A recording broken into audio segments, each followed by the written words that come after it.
오늘은 당뇨를 걱정하시는 시니어 분들을 위해 정말 중요한 정보를 가져왔습니다. 바로 인공감미료에 대한 이야기인데요. 설탕 대신 사용하고 계신 그 감미료들이 정말 혈당에 안전한지 함께 알아보겠습니다. 많은 분들이 설탕 대신 인공감미료를 사용하고 계시는데 과연 이것들이 정말 안전할까요? 인공감미료는 크게 두 가지로 나뉩니다. 첫 번째는 합성 인공감미료이고 두 번째는 천연 인공감미료입니다. 각각의 특징과 혈당에 미치는 영향을 자세히 살펴보겠습니다. 먼저 합성 인공감미료부터 알아보겠습니다. 아스파탐은 우리나라에서 가장 많이 사용되는 인공감미료로 설탕보다 200배 강한 단맛을 냅니다. 요구르트나 저당 젤리에 자주 사용되죠. 하지만 열에 약해서 요리용으로는 적합하지 않습니다. 수크랄로스는 설탕보다 500-600배의 단맛을 내며 과자나 추잉검, 잼류에 많이 사용됩니다. 용해성과 안정성이 좋아 다양한 식품에 활용되고 있습니다. 사카린 나트륨은 설탕의 300배에 달하는 단맛을 내지만 우리 몸에 영향을 주지 않고 그대로 배출됩니다. 1970년대 발암물질로 오해받았지만 현재는 미국 식품의 약국에서 안전한 식품 첨가물로 인정하고 있습니다. 아세설팜 칼륨은 설탕보다 약 200배 높은 당도를 가지며 다이어트 콜라나 에너지 드링크에 주로 사용됩니다. 이제 천연 인공감미료를 살펴보겠습니다. 스테비아는 남아메리카에서 생산되는 허브로 설탕보다 200-300배 강한 단맛을 냅니다.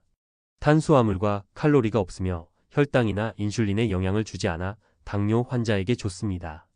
또한 폴리페놀 성분이 세포 산화를 억제하여 노화 방지에도 도움을 줍니다.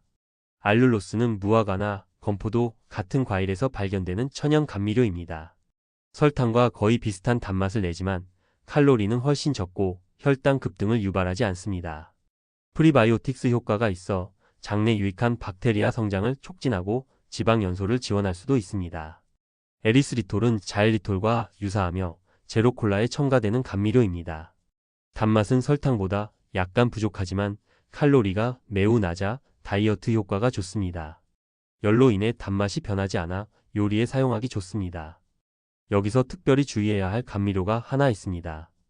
바로 말티톨입니다.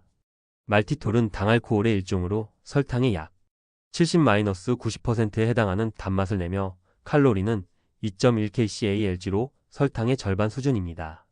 초콜릿, 아이스크림, 껌, 사탕, 젤리 등에 자주 사용되는데 많은 분들이 무설탕 제품이라고 안심하고 드시곤 합니다. 하지만 말티톨의 혈당 지수는 35-50으로 설탕의 65보다는 낮지만 에리스리톨이나 자일리톨에 비해서는 상당히 높은 편입니다. 2025년 소비자주권 시민회의에서 발표한 자료에 따르면 말티톨의 혈당 지수는 39로 설탕의 약 57.4%에 달합니다. 이는 말티톨이 소장에서 부분적으로 흡수되어 포도당으로 전환되기 때문입니다. 실제로 롯데월푸드의 제로, 초코파이 같은 제품들에 말티톨이 사용되고 있는데 이런 사실이 제품 포장지에 명확히 표기되지 않아 소비자들이 혈당 상승을 예상하지 못하고 섭취하는 경우가 많습니다. 특히 제로 과자에 함유된 말티톨은 탄수화물의 양이 100지당 67지로 상당히 높은 편입니다. 말티톨의 또 다른 문제점은 소화 관련 부작용입니다. 말티톨은 소장에서 완전히 흡수되지 않고 일부가 대장으로 이동하여 발효되는데 이 과정에서 가스가 생성되어 복부 팽만감과 설사를 유발할 수 있습니다. 일반 성인의 경우 하루 20지 이상, 100지 이상 섭취하면 급성 설사를 일으킬 수 있어 주의가 필요합니다. 최근 해태제과도 말티톨이 들어간 젤리를 출시했다가 소비자들의 설사 제보가 계속되자 생산을 중단한 사례가 있었습니다. 중앙대광명병원 가정의학과 오윤환 교수는 평소 과민성 대장 증후군 등 위장 질환을 앓고 있다면 말티톨 섭취에 특히 주의해야 한다고 강조했습니다. 그런데 여기서 중요한 문제가 있습니다. 최근 연구 결과에 따르면 일부 인공감미료가 실제로 혈당을 높일 수 있다는 사실이 밝혀졌습니다. 2023년 미국 존스 홉킨스 대학교 연구팀이 기저질환이 없는 성인 120명을 대상으로 실험한 결과 사카린과 수크랄로스를 2주간 섭취한 집단에서 혈당 반응이 컸습니다. 포도당 불내성이 나타난 것이죠. 또한 일리노이 대학교 연구에서는 수크랄로스가 당뇨병의 원인인 인슐린 저항성을 촉진하는 것으로 나타났습니다. 그렇다면 어떤 감미료가 상대적으로 안전할까요? 연구 결과를 종합해보면 스테비아와 아스파탐은 혈당에 큰 영향을 주지 않는 것으로 나타났습니다.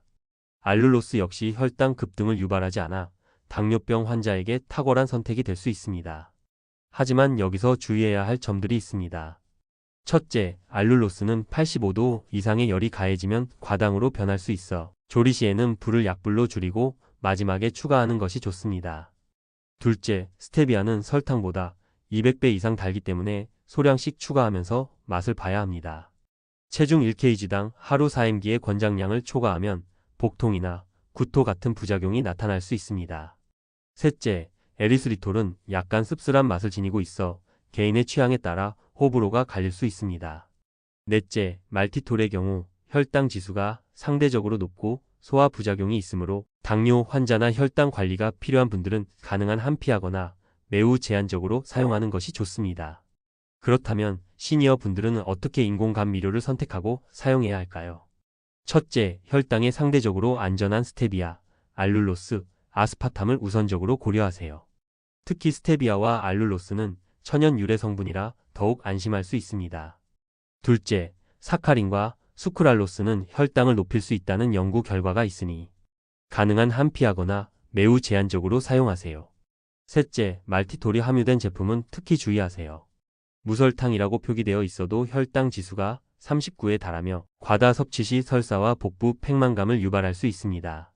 제로 초콜릿, 무설탕 아이스크림, 다이어트, 과자 등을 구매할 때는 반드시 성분표를 확인하여 말티톨 함유 여부를 체크하시기 바랍니다.